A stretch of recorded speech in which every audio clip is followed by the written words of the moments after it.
So I thought I would talk about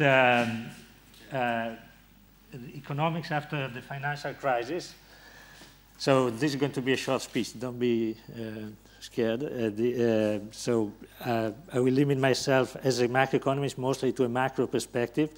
I'm not going to give you a speech on the foundation of economics, also because I'm not the right person to do that.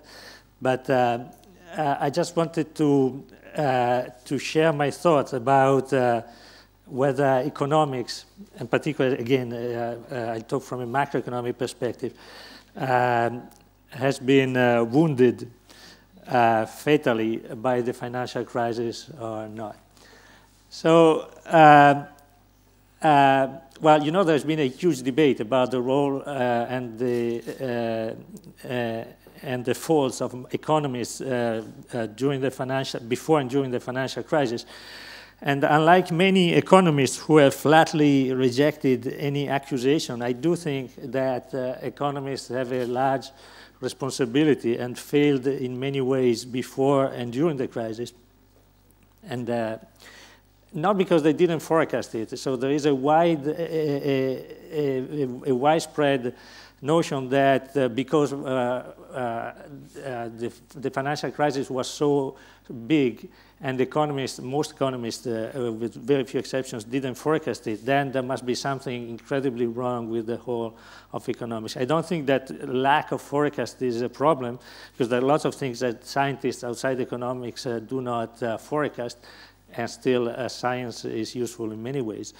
But I do think that economists didn't do their homework in a very important respect, which is that financial markets had evolved in major ways during the last decades, and most, I would say 99% of economists, and again, I apologize to those who are not working in macroeconomics, 99% of macroeconomists essentially ignored all these developments, and just they didn't study the nitty-gritty of financial markets. So I'm not claiming that you need to know all the micro details of financial markets and every type of financial and money market in order to do macroeconomics, but essentially, and I know by personal experience that even some of the worldwide known macroeconomists just hadn't followed the developments of financial markets. So this is important because financial markets interacted with the macroeconomies and with macro policies during the financial crisis, and that's what economists totally missed. So they didn't have an idea what was coming, and initially they didn't know how to react to that because they didn't realize what was going on in financial markets, and they didn't realize that there was something deeply flawed in financial markets. So as a consequence of this, I think there's been a backlash against economics, and I think some of it is justified. Again, I'm surprised that, well, I'm not too surprised, but I just noticed that virtually all economists that I know of reject any accusation about what they did, and I think they're wrong. We did do a lot of wrong things, but what I want to say today is that that's not a reason to throw away everything like some people would like to do. So let me start with the first type of accusation, which is the standard accusation that, well, you economists are useless because the world is much more complicated than any model you can build.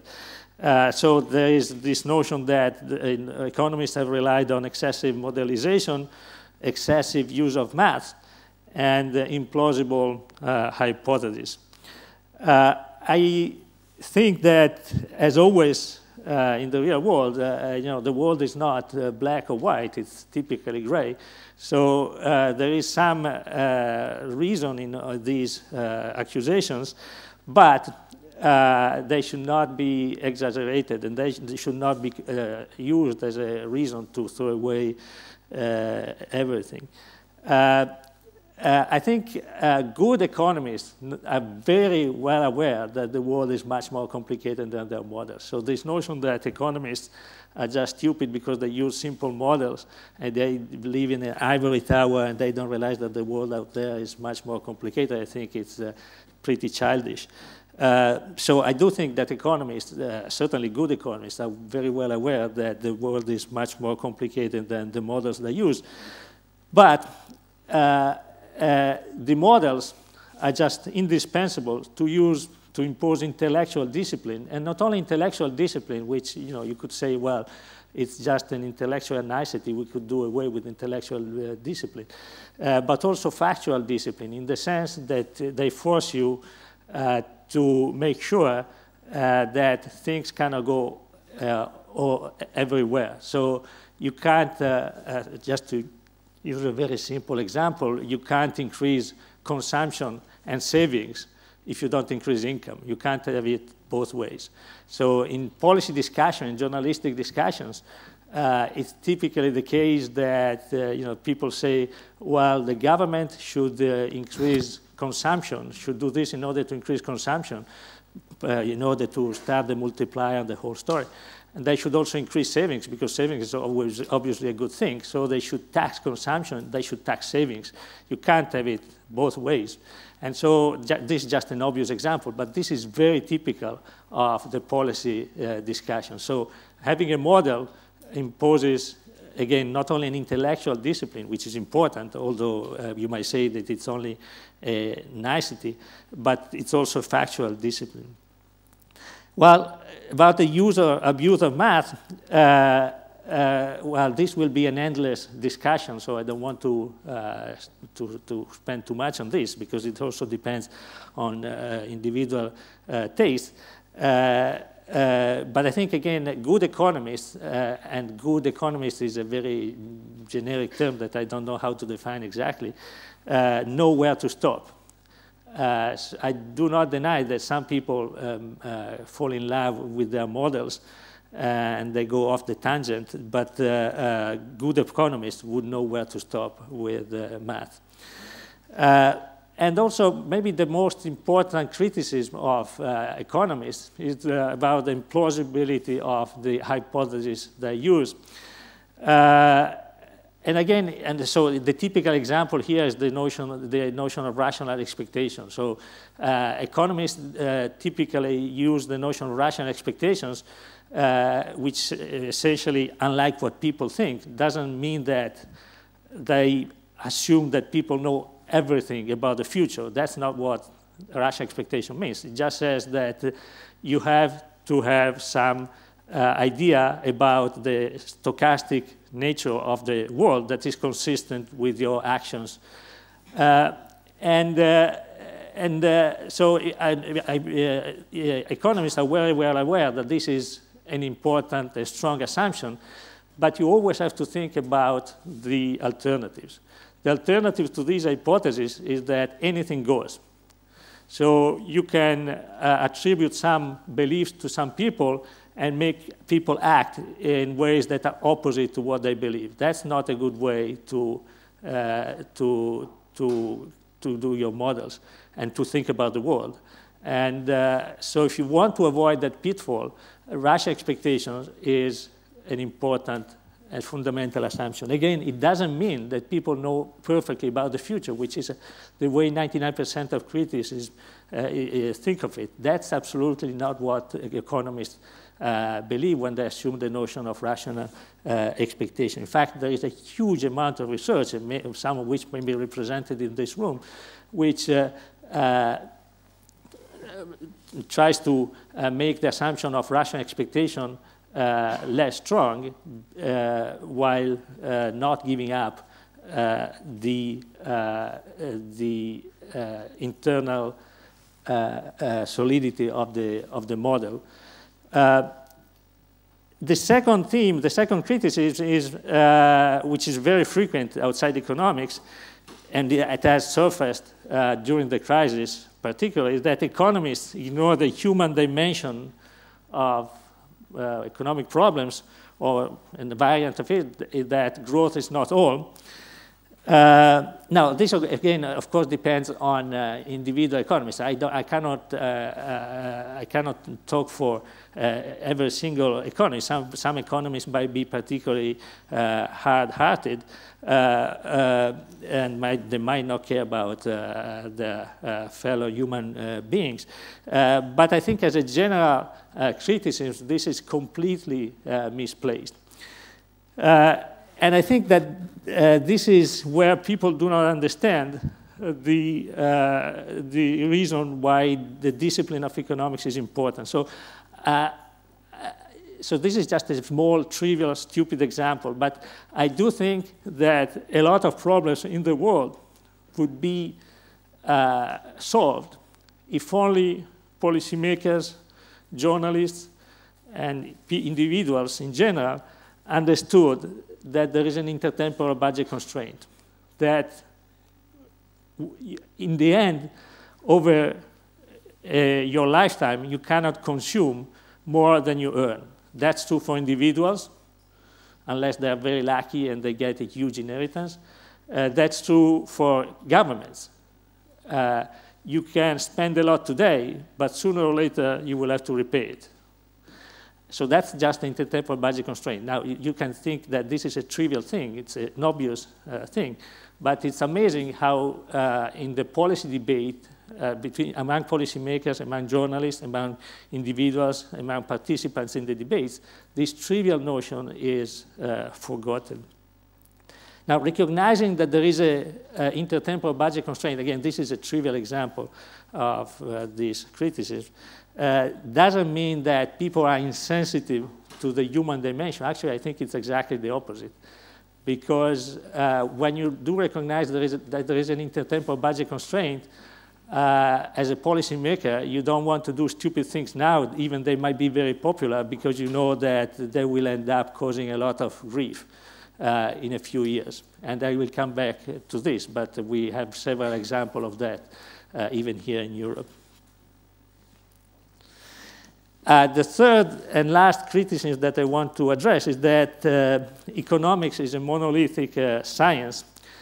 So seen from outside, there is this notion that economists all think alike, with some variations here and there, but that economics is a closed science that doesn't accept lightly different approaches and different ideas. I think this is just the result of just pure ignorance. There is a huge variation in views about economics, although it is true that economics is probably the only social science where 90% of economists share a common methodological approach.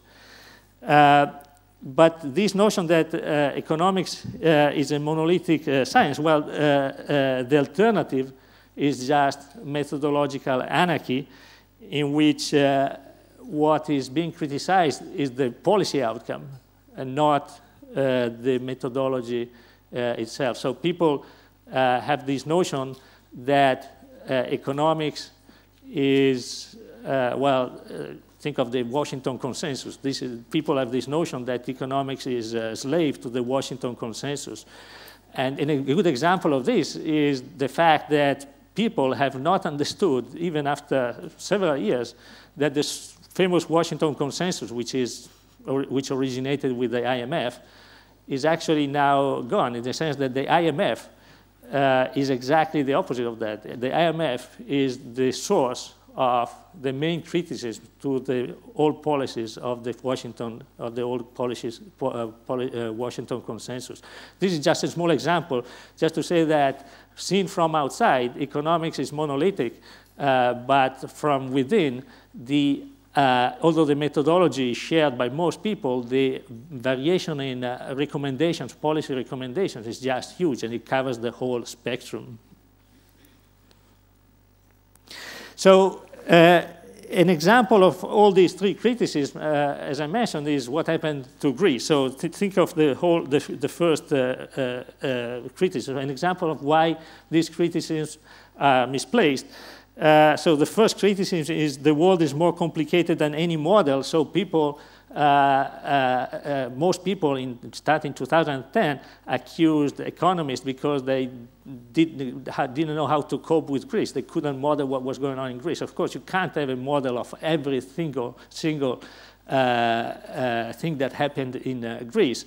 But it's not true at all that economists didn't think about situations like the situation occurring in Greece. The second criticism, economists ignore the human dimension. Well, again, you know, Greece is associated with the notion of troika. So some people getting there and destroying a country without knowing anything that was going on there, just because they had some preconceived notions. Again, nothing could be further from the truth. You might, and people have argued with the policies adopted by the troika, and some of them in retrospect might have been wrong. But I know most of these people who went there personally, so there was no interest, of course, in destroying a country.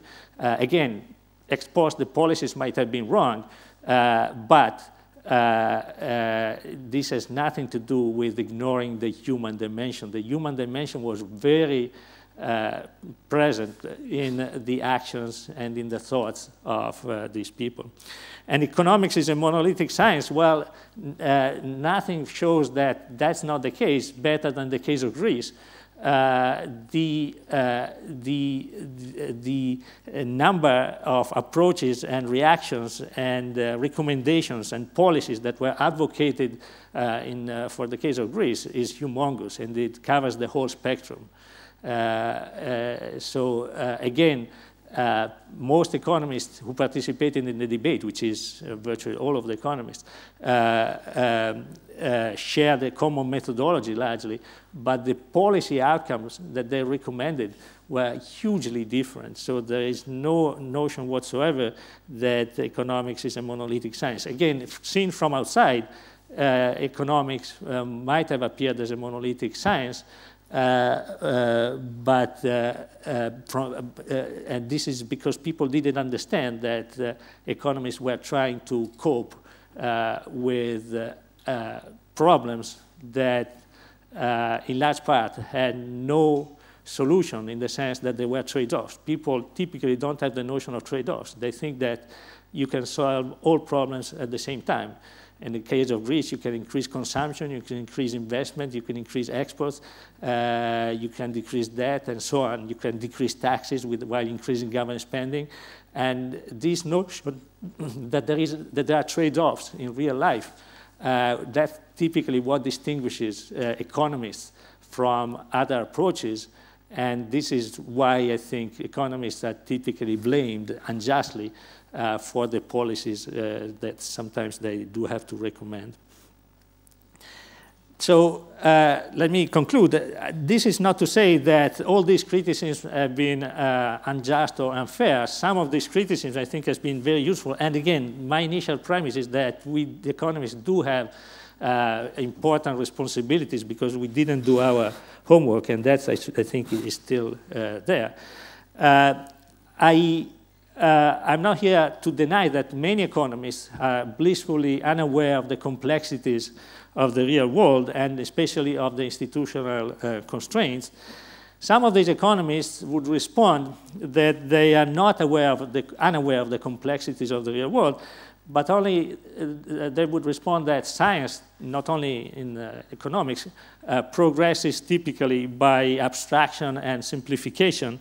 Otherwise, it becomes journalism or history, which are, of course, are two very respectable professions, but they are not economics. I think we should not dismiss this argument lightly, that as the science progresses by abstraction and simplification to some extent. Again, how much simplification, how much abstraction is the right amount, nobody knows exactly.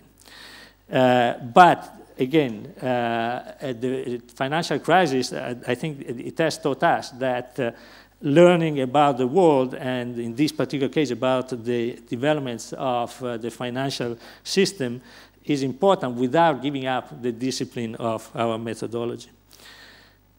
But ultimately, the main message for most of you who start out in this science, who are starting out research, doing research in economics, is do not be afraid of abandoning the beaten path. So, and this is particularly relevant, again, in the case of the financial crisis. I don't want to name any name, but some people who already in 2006 warned that there might be problems were ridiculed at the time by leading macroeconomists. Well, by most macroeconomists. So there is a famous conference with a famous paper, with a, well, ex post famous paper, with a famous comment by a famous macroeconomist who ridiculed that paper and the author of that paper, but that paper in the space, just 2 years later, turned out to be exactly pre-science and what turned out to be exactly right. So that guy did abandon the beaten path. Initially, he was not recognized, but in the end, he was. So many people do abandon the beaten path. 99% of the times, it doesn't work. And maybe they are ridiculed then and later. And 1% of the cases, it does work, and that's how science progresses. Okay. Good luck. Thank you.